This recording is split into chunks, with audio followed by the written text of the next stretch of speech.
अलैकुम प्यारे बच्चों। मैं शेख सुमी यास्मीन जाकिर, कुरैश नगर म्यूनसिपल उर्दू स्कूल नंबर 4 जमात अव्वल की उर्दू दर्सी किताब का आज सफ़ा नंबर 20 जीम चे है खे इनकी आज हम मश्क करेंगे।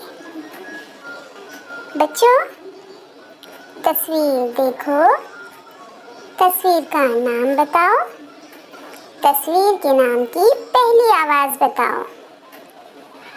बताइए तो फिर अब आपके सामने कौन सी तस्वीर है? जहाज। अब ये जग।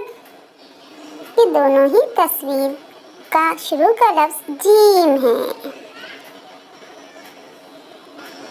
चिराग, चरखा।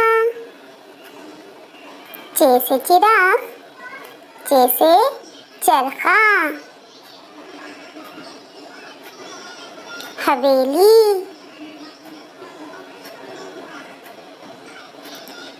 हलवाई। है से हवेली, है से हलवाई। खरबूज, खरगोश। ख से खरबूज, ख से खरगोश। बच्चों आप भी इन हर्फ की मश्क करें। जीम चे है खे। शुक्रिया प्यारे बच्चों।